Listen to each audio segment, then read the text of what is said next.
Welcome into the TexAgs Rewind, sponsored by Specs, the 4-time Retailer of the Year and Kay Nagley's favorite place to shop in College Station. I'm Luke Evangelist here with Matthew Dawson and Reed Neal at the Angry Elephant News and Social Center. Matthew, what was your favorite part of the show? You know, aside from David just kind of taking a break and not really doing what he gets paid to do, I like, the fact that Bucky McMillan was on the show today. He was nice enough to come in. I mean, he just got into town. He's on the show already. Yeah. So it seems like a pretty good guy. Let's throw it over to someone else who's also been very busy. Reed, what was your favorite part of the show?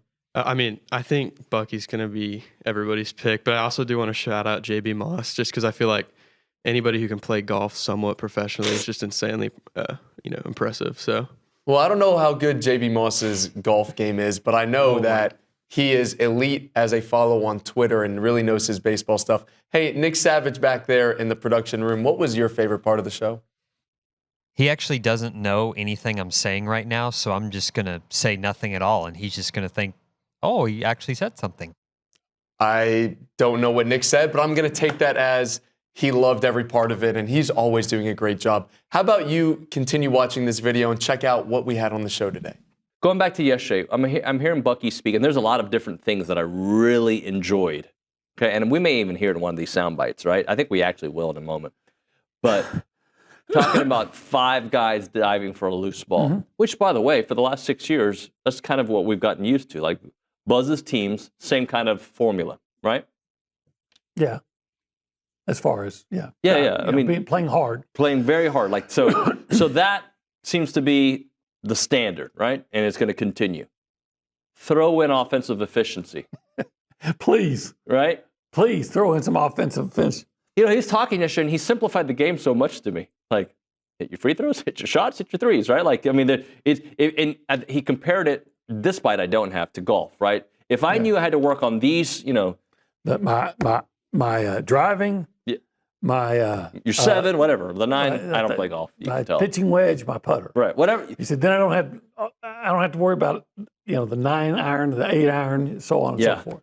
And again, we had those the Mean Street Pod guys yesterday, and they talked about those legendary practices that he puts together. So all these things I think match the vision. But on my way here today, OB. Yeah, tell me.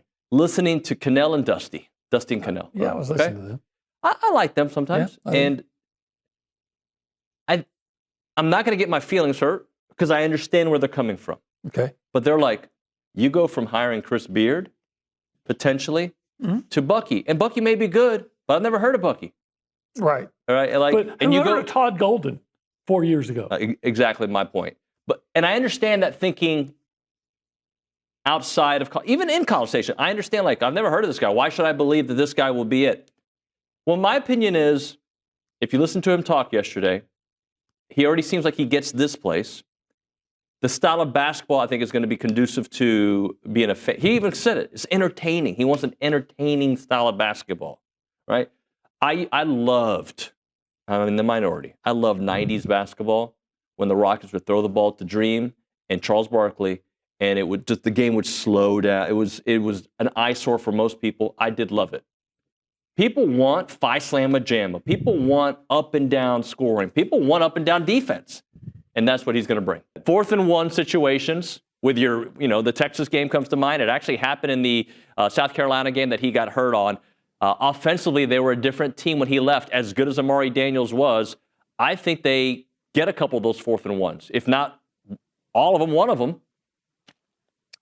The Texas game was the first thing that came to my mind because I remember being there and I remember feeling helpless from the A&M side in short yardage situations, which is kind of crazy because Texas had the running back injuries in fall camp. And one of my primary concerns with them all year is, short yardage in these tough games, how are they going to convert? Well, it ended up biting A&M because of the loss of Moss. So you can't prove a counterfactual. Like, we can't prove they would have won had they had him.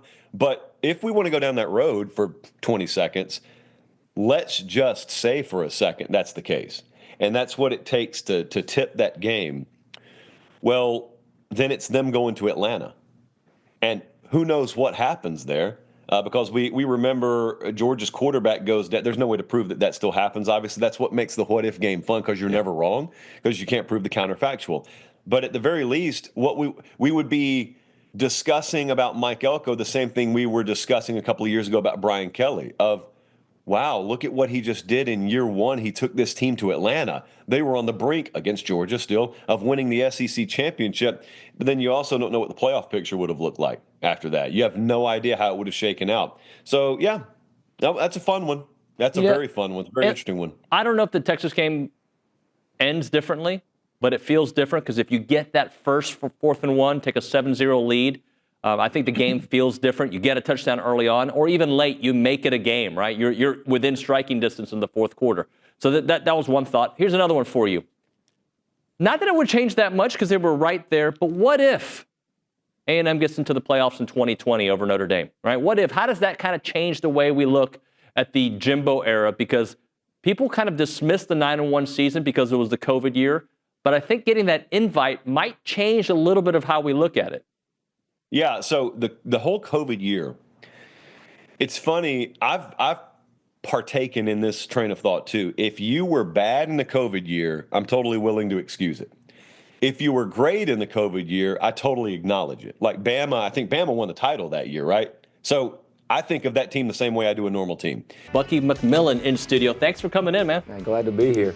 How these last couple days and what's ahead, how overwhelming has it been? How do you prioritize everything, especially with shaking hands, media appearances, getting a roster together, coaching staff, all the things you've had to do? How overwhelming has it been? It's been pretty tough. I mean, just getting out here, getting hired, flying out here, no sleep, meeting everybody, press conference, one thing to another.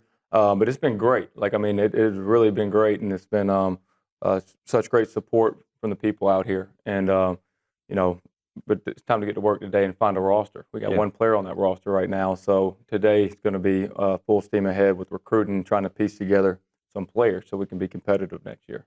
Is that something that you were, I mean, obviously when you're thinking of making this move, and I talked to so many people, Bucky, in the last few days, like since, I guess probably around Friday.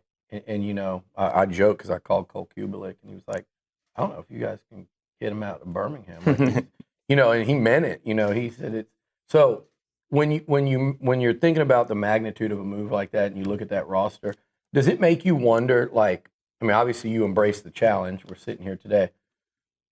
Where college basketball is at right now, it just feels like the timing of everything is a little wonky for things like, well, coaching changes. Yeah, I mean, it's certainly we're at a competitive disadvantage just on the timing. Nobody's fault. It is what it is, right? Yeah. You know, I mean, it is what it is. But, you know, I know that everyone that has been successful, you know, they have a short-term view, but they also see the long-term opportunity. Mm-hmm. And our long-term opportunity here is tremendous. So, yeah, it's strange because just the nature of the transfer portal, the nature of this house settlement, that a lot of the players were trying to get in the portal before this case was settled so that they could make as much have as many NIL opportunities as possible. Yeah. So everyone's trying to get signed before April the 7th. Exactly. It was yesterday. Yeah. So, you know, I mentioned this to someone. This is kind of like, you know, taking a job in August with one player on the roster. Mm-hmm. It's kind of where we are. Yeah. But, you know, we're going to make up ground here, and we're going to try to make up ground quickly. But you ask about this opportunity, this was a no-brainer because, you know, we're going to fight as hard as we can to piece together this roster. But, you know, in a year, 2 years from now, there's no reason we can't be at the top of this league. And this is the best league in the country. To bounce back from a no-hit game to winning a series, 2 in that one day on Saturday, to just what it does to the energy, to the belief, to the future. Yeah, I mean, it's tremendous. I think it completely has the potential to flip the season on its head. I mean, look, not only do you get run ruled on Friday night at number 1 Tennessee, you get no hit. And given where this team was, you know, their backs are against the wall. And to me, I put myself in the player's shoes. That had to be completely demoralizing, which, to your point, made Saturday even more impressive. I mean, you play 18 innings at a packed house against number 1, and really you just dominate them. And it was super impressive. And my hope is starting tonight, we see them carry that confidence and that same energy that they had in Knoxville throughout the rest of the season. Well, let's talk about Sorrell, who I mentioned earlier. I mean, he's always been an impressive player, and you know the what ifs are there. If he would have started the season, if Gavin, but regardless, they got him now, and he's not even 100% yet. But here he is, just not just contributing; he's leading the way. Yeah, I told you the last time I was in studio, I have talked to people in the professional ranks, and you've heard this before. They truly believe that Caden Sorrell is the best prospect potentially on the team. And that is the ultimate compliment considering what Jace Laviolette has done in his career and where he is currently positioned in all the preseason and in-season draft rankings. Caden has been phenomenal. I mean, he's hitting 330. He already has 4 home runs and only 24 at-bats. I mean, his production has been awesome, Nuno, but what it has allowed is another left-handed bat in that lineup, and it's been able to extend the lineup, which has been huge, because I think you can see it as everyone else can, that without Caden, the lineup does look 1 or 2 bats short. So just his ability to extend the lineup, another left-handed hitter with power, potential, and production has done wonders for the team. That's going to do it for this edition of the TexAgs Rewind presented by Specs. Matthew, tell the people what they should do. I mean, you got to like, you got to comment. Rita, what else we got? Why is he laughing? Text the 1150 hotline. Yeah. Hey, and what you should text them is, nice shirt, David. That's what you should text them. By the way, our sponsors from Snaps are here.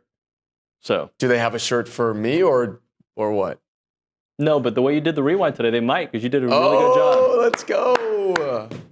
I was paid to say that. See you all mañana. See you next time.